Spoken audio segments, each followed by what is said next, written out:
bien, hoy por hoy existen métodos que superan a las imágenes en cuanto a la visualización directa del órgano digestivo, como la endoscopia digestiva alta. La radiografía nos ayuda, sobre todo porque es un examen rápido, poco costoso, es un examen que nos permite ver no solo la digestivo, sino también nos permite ver la zona externa, los órganos vecinos, ver si hay algún compromiso o una complicación cercana a este órgano. Entonces, la radiografía sigue siendo un método que se solicita de inicio en muchas patologías del tracto gastrointestinal. Entonces recordemos que pues tenemos una placa de tórax, que tenemos que tener en cuenta la tráquea, tenemos que tener en cuenta la apófisis espinosa, la clavícula, el esternón, ¿ok? El botón aórtico, que es más prominente en adultos mayores, el bronco derecho, el bronco izquierdo, la vena cava. Está ¿Sí? pasando la diapositiva, solo se ha quedado en la número 1, que es donde dice radiología en gastroenterología. Ah, ya, a ver. Ahora, ¿pasó a la siguiente? Todavía no. Doctora, creo que lo tiene que hacer manualmente haciendo clic en la otra PPT, A ver. porque así no se va a poder, o que comparta la pantalla completa. A ver, vamos a ver. Dejar de compartir. Vamos a retroceder. A ver. Compartir. Acá dice pantalla, toda la pantalla.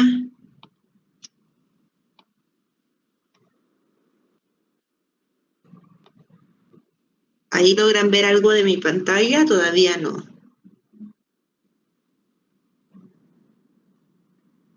¿Ven algo? Doctora, dejo de compartir.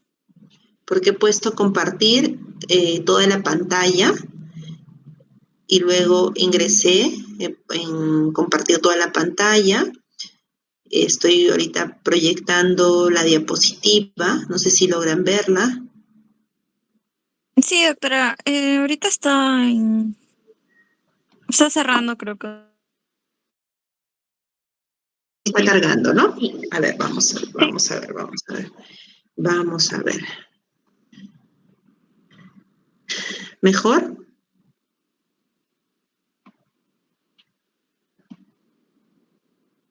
¿Logran ver? Sí, ahora sí, doctora, radiografía de Qué bueno. Entonces, recordando nuevamente, pues voy a mencionar todo lo importante de una placa de tórax simple, que es la tráquea, la apófisis espinosa, las clavículas, el botón aórtico, el bronco derecho, el bronco izquierdo, la vena cava superior, la arteria pulmonar, la aurícula derecha, el ventrículo izquierdo, ¿no? La vena cava inferior, en este caso tener en cuenta siempre estos dos ángulos diafragmáticos, ¿no? El diafragma derecho, el diafragma izquierdo, la cámara gástrica, que muchas veces se ve así como una zona más opaca, más oscura, con ciertas burbujas de aire, ¿no? La seno costrodiafragmático izquierdo y derecho. Entonces, pasando al esófago, pues tenemos que la radiografía de esófago es una radiografía que nos ayuda, pero más nos ayuda el contrastado normal, quiere decir un esofagograma o una radiografía de esófago contrastado, porque nos va a permitir dibujar mejor este órgano en sí y nos va a permitir ver el pasaje adecuado del bolo alimenticio por este órgano, ¿no? En este caso, que es un esofagograma normal, se va a ver una doble burbuja. Por ejemplo, acá se ve un contraste de dos fases, tenemos lo que es el líquido y lo que es el aire. Entonces, usualmente se utiliza bario y se suele ir bajando progresivamente y dejando la silueta dibujada de este esófago, que es lo normal.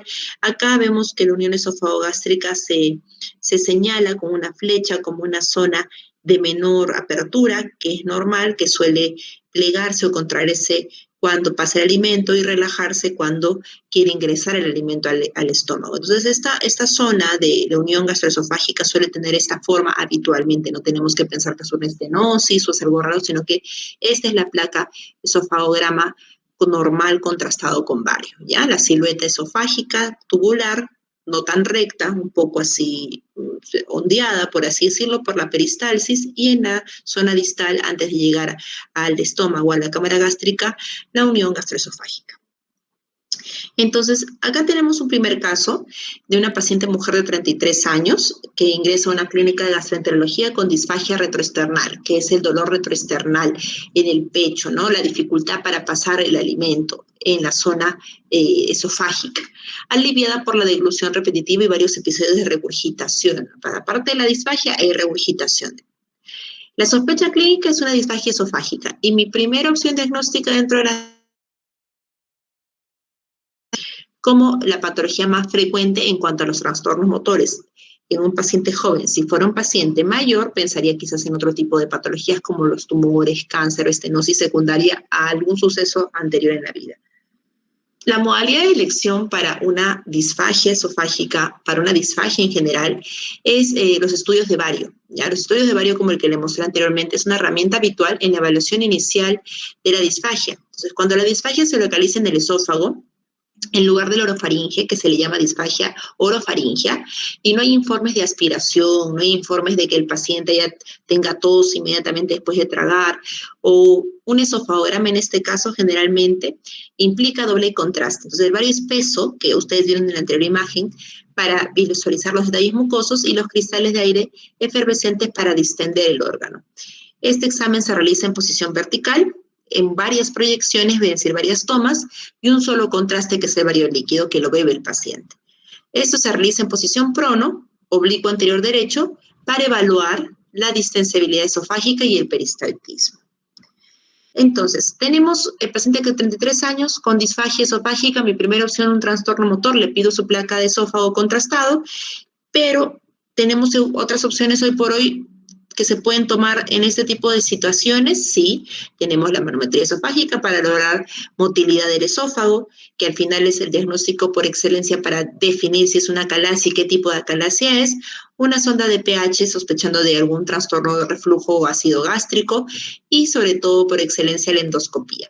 Pero antes de cualquiera de estos estudios, el examen que yo pido en la emergencia, el examen que yo pido inicialmente en la consulta, antes de proceder con cualquiera de estos tres o de los tres, es una radiografía de esófago contrastado, porque me va a permitir definir si mi acalasia es real, si no es una acalasia, si la estenosis o la disminución de calibre que genera esta disfagia es intraluminal o de pronto es extraluminal, y de acuerdo a eso tomar mi mejor método diagnóstico como endoscopía, manometría o pechimetría.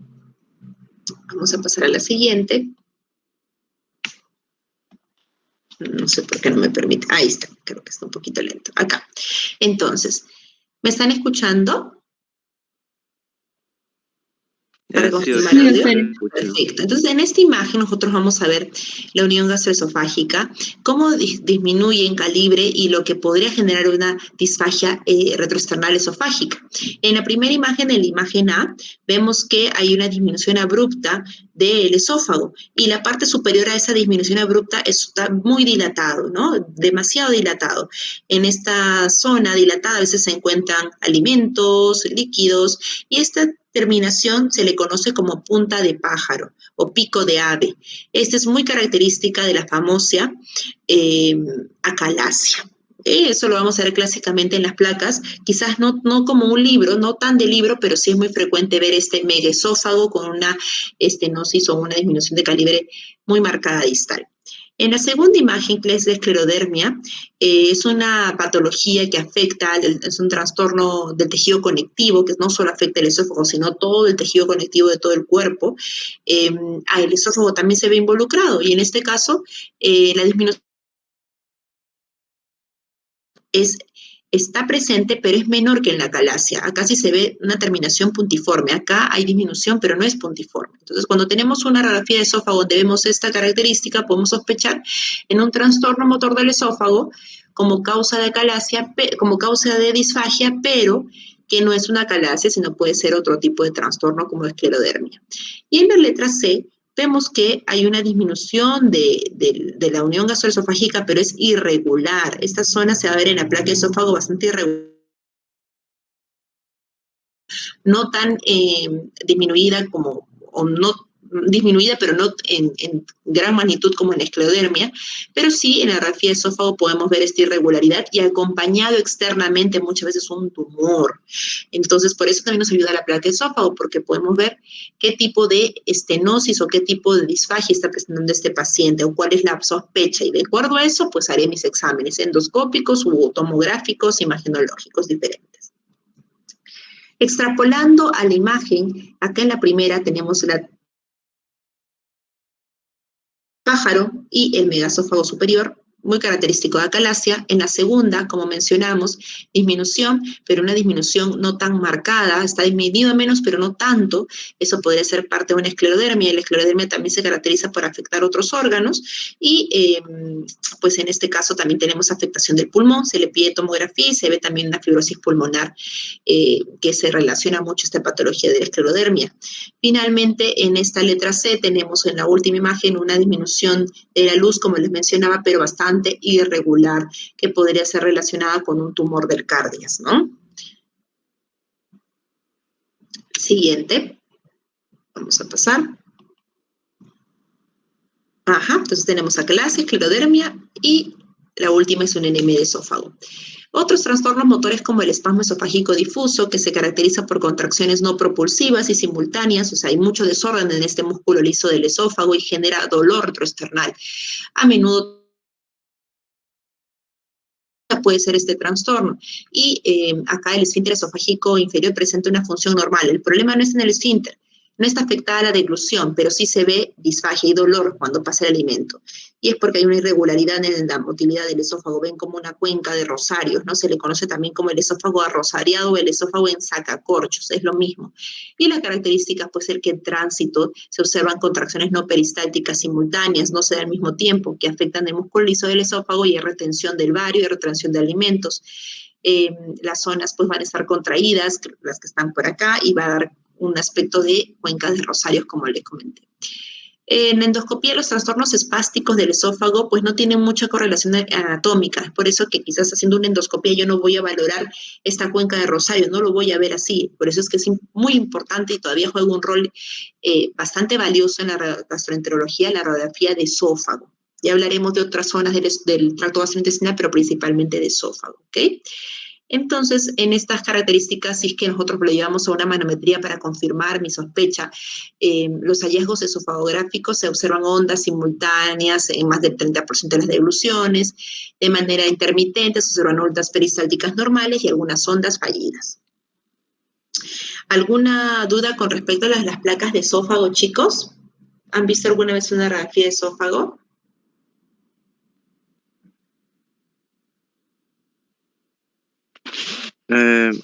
Bueno, sí, pero se fue acalasia más que todo.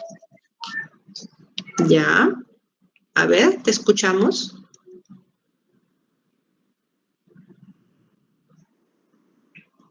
No, pero eso decía en... No, Ya que viste un caso de acalasia, ¿sí? ¿Y te pareció una imagen típica como en punta de pico del ave, de ave? Sí. Ajá, excelente. Bien, seguimos con placa de abdomen, la radiografía de abdomen normal, ¿no? No se ve, pues acá como tenemos una placa abdomen, no se ve el intestino delgado, pero sí se puede ver el intestino grueso. Ven acá alrededor que hay aire y heces en su interior y gas en la ampolla rectal. Los puntitos negros alrededor del coxis también se logran ver y también se puede ver el contorno del hígado si somos muy acuciosos. Los riñones acá y la vejiga en la parte baja, circular. Hay que ser a veces un poco más, llevar la imaginación un poco más para acordarnos de la anatomía y poco a poco vamos a ver las siluetas de los órganos que nos acompañan en una placa. ¿Puede alguno de ustedes ir leyendo, por favor, este caso 2?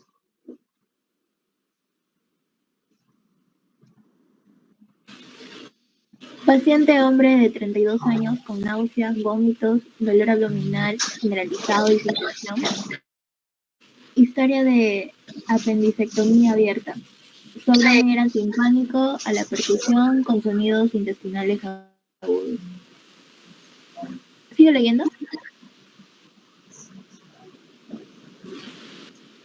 Sí, continúa leyendo, por favor. Sospecha clínica, obstrucción del intestino delgado, Modalidad de imagen de elección. La elección de la modalidad de imagen para un presunto para una presunta obstrucción del intestino delgado varía entre expertos y se basa en la presentación clínica.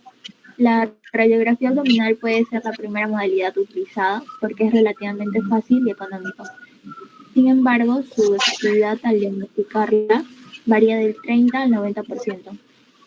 Una diferenciación temprana importante en la obstrucción del intestino delgado es definir si es completa o de alto grado versus bajo grado. Dentro de los hallazgos se puede encontrar múltiples bucles dilatados mayor de 2.5 centímetros de calibre, múltiples niveles de fluido de aire y colapso de intestino distal. Y dentro de los específicos tenemos que en la obstrucción del intestino delgado grave se van a encontrar las películas simples verticales con alto nivel de fluido de aire en el mismo intestino delgado y medio nivel de fluido de aire ancho de 2.5 centímetros o más. Ok, muy bien, gracias por compartirnos esta lectura del caso clínico 2. Este caso clínico también es en un paciente joven, como lo refiere, y hablamos de una obstrucción de intestino delgado. ¿Por qué? Por la sintomatología, las náuseas, los vómitos más superiores, la distensión y un antecedente de apendicectomía. ¿Cuál es la causa principal de obstrucción de intestino delgado en pacientes posoperados? ¿Alguien recuerda?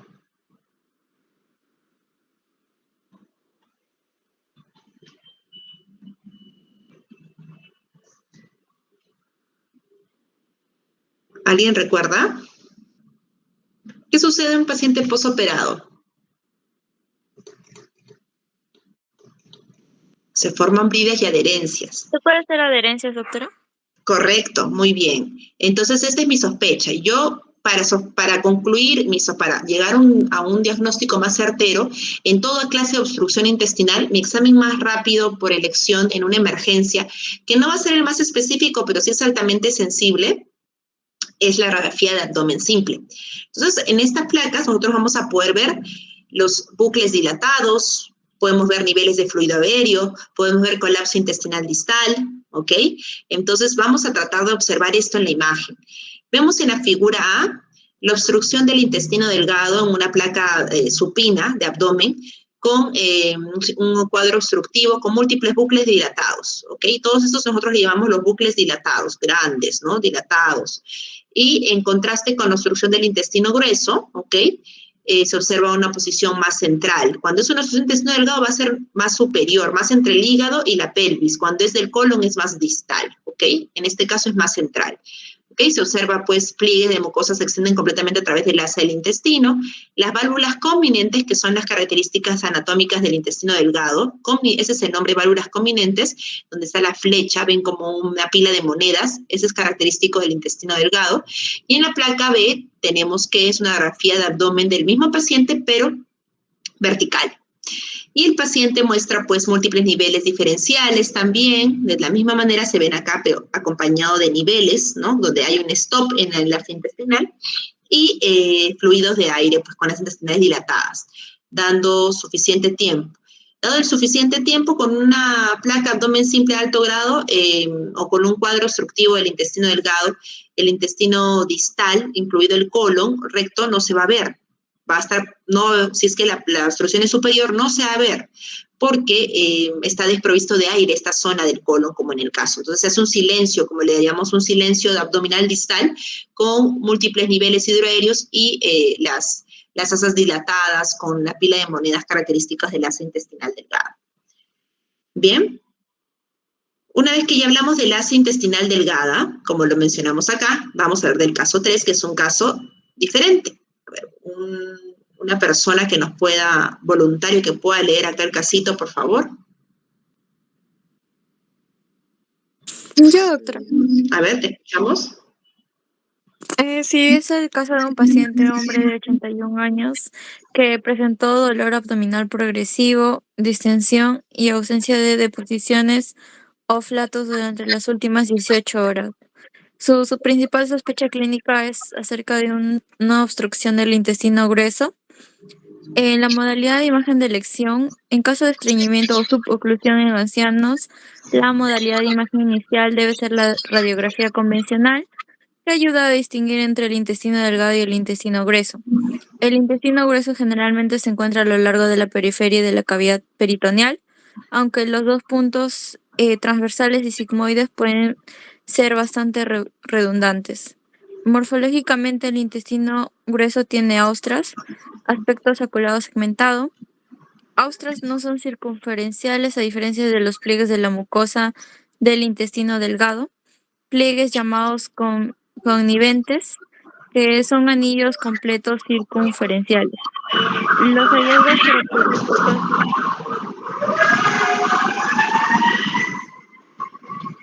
los hallazgos característicos de una obstrucción del intestino grueso son asas dilatadas del intestino grueso, más de 5 centímetros, con niveles hidroaéreos. En el contexto de un vólvulo sigmoide, radiografías son diagnósticos en el 75% de los casos. Muy bien. Tenemos el lado opuesto, ¿no? Un paciente adulto mayor. Yo ya sospecho otro tipo de patologías en el adulto mayor, ¿no? Que viene con dolor abdominal, ausencia de posiciones, quiere decir que es más bajo el cuadro, ¿no? Desde la clínica yo ya voy cargando mi cabecita de ideas y en este caso mi sospecha clínica es una obstrucción del intestino grueso. Entonces, si tengo un cuadro de estreñimiento o oclusión en ancianos, de inicio mi plaquita abdomen, que me va a permitir definir si es grueso o delgado. Y un punto importante es que acá vamos a ver morfológicamente las famosas austras, que a diferencia de las válvulas convenientes que están en el intestino delgado, que son anillos completos, las austras son incompletos, tienen un aspecto saculado.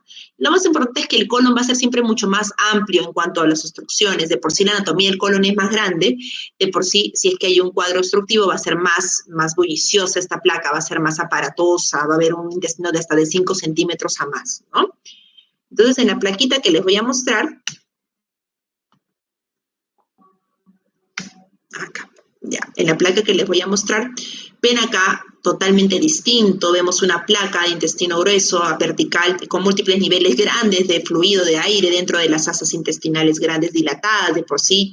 La grafía de abdomen en la B es supina, muestra aire dentro del colon transverso, este es el colon transverso, y en ambas flexiones, acá en el ángulo hepático, el ángulo esplénico, y están llenos de aire, lo más independientes porciones del colon. Las marcadas austras, por ejemplo, las austras, como ven, son sáculos grandes, la fecha blanquita se ve que no completa el intestino como el intestino delgado, queda en la mitad. Y eso son muy características para definir el colon, a diferencia de la asa intestinal delgada, que tiene las válvulas convenientes que completa el intestino delgado como pila de monedas. Seguimos. No sé por qué está avanzando despacito, creo que. Acá tenemos el estómago. La placa abdomen de estómago ya no se usa hoy por hoy, solamente les estoy poniendo esto para que tengan una referencia de que era útil en su tiempo, fue útil para muchos gastroenterólogos, radiólogos que tenían duda diagnóstica cuando no había endoscopía. Por ejemplo, acá en la placa de acá donde estoy señalando con el cursor, pues tenemos un estómago normal donde se concentra el doble contraste, también con bario. Tenemos acá las flechitas nos muestran lo que son los pliegues de la mucosa, la zona de acá es la rodilla, la incisura, le que le llamamos nosotros endoscópicamente del estómago, la parte inferior de acá es el intestino, y el bario va pues asentándose en el fondo porque queda hacia atrás, la forma del estómago cuando ustedes ven endoscopía, el fondo va hacia atrás y ahí se asienta el contenido líquido por un tiempo. Y acá en la placa de la derecha se ven pues úlceras donde vemos depresión, con contraste acumulado en esta zona, y si lo contrastamos con una endoscopía, la úlcera se ve claramente en la endoscopía, cuando en la placa es un poco más difícil de definir. Es por eso que hoy por hoy ya no se utilizan placas de estómago, solamente se utilizan placas de esófago con más frecuencia y las placas de abdomen, ¿no? Que es lo que les he mostrado. ¿Alguna pregunta, chicos? ¿Alguna duda?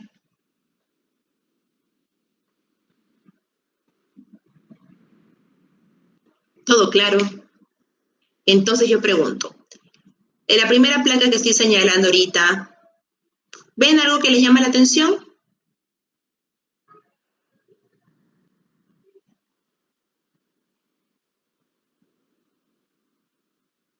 Es una placa de abdomen simple, ojo.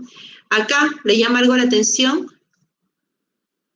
Sí, la tercera imagen es la que está abajo, ¿no? ¿Qué le llama la atención Las acá? otras, que están esas imágenes como que en pila de monedas. Excelente. ¿Qué te hace sospechar? De una obstrucción Intestino intestinal delgado. delgado, ¿no? Así es. Muy bien, muy bien. Una obstrucción de intestino delgado, ya quedó claro. Pila de monedas, válvulas conminentes, asas medias, central, ¿ok? Acá no se ve que ausencia del aire en la parte baja, pero que también la placa está recortada, ¿no? Pero usualmente hacia abajo ya se vería una ausencia, ¿no? Porque a veces hay obstrucciones completas que ya no permiten pasaje de aire, ¿no? Acá, ¿les llama algo la atención en el superior, extremo superior izquierdo?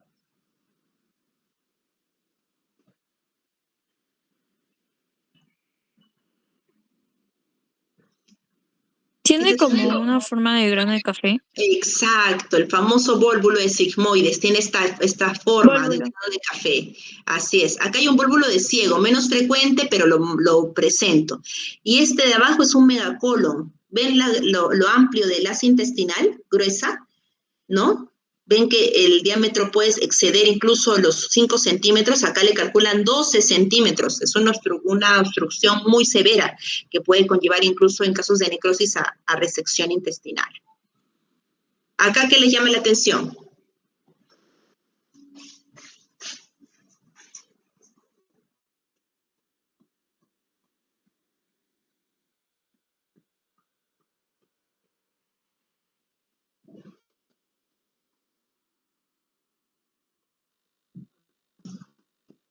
¿Qué les llama la atención?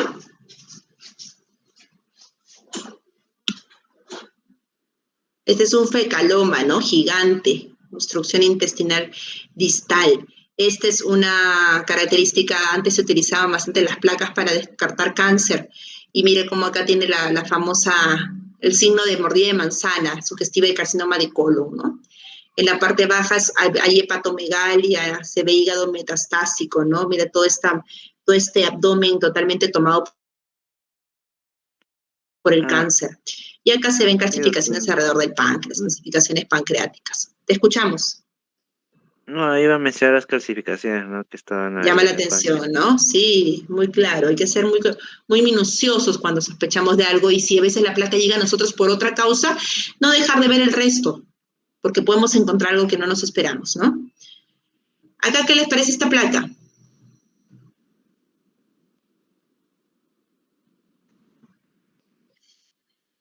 Correcto. ¿Qué es entonces? Atalasia. Muy bien. También se le conoce en algunos casos el origen como la enfermedad de Chagas. Sabemos que la principal causa no se conoce, es idiopática, pero tenemos secundarias, carencias secundarias como enfermedad de Chagas. Es un paciente con enfermedad de Chagas, que no se ve tan frecuente hoy por hoy, felizmente, pero en su momento lo hubo. Y el tránsito esofágico con vario muestra una dilatación esofágica moderada con estenosis distal en forma de pico. ¿Ok? Esta es una calasia. ¿Acá qué les llama la atención? ¿Algo? ¿Es un divertículo, doctora? Así es como se llama el divertículo del esófago proximal. Merkel. No. Perdón. ¿Qué? Senker. Senker. Ah, Divertículo de Senker. Senker. Acá en la vista lateral del trago de bario del esófago que muestra el contraste que se acumula en la parte posterior, posiciona en divertículo de Senker, ¿no? La flecha negra. Esto resulta en efecto de masa y estrechamiento efectivo del esófago superior ubicado anterior al divertículo. En endoscopia a veces uno se queda en el divertículo. Si no sabes, si no tienes la placa, estás intentando ingresar con el endoscopio y algo que te detiene porque te estás metiendo a la bolsa.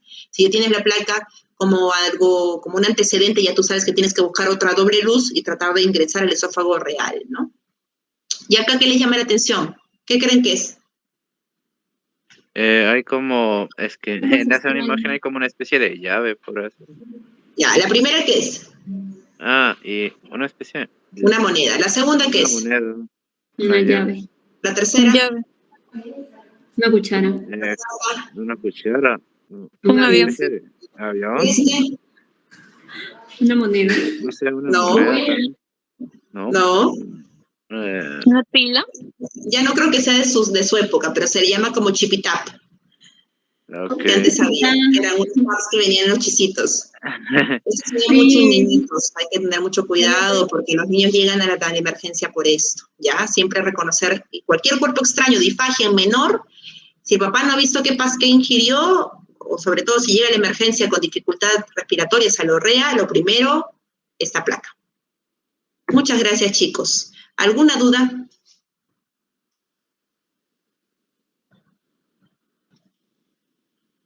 No, doctora, todo claro. Excelente. Entonces, el examen van a responder pico de ave, acalasia, van a saber que otro trastorno motor es el espasmo esofágico difuso, van a saber que el divertículo de Schenker también puede generar disfagia, ¿no?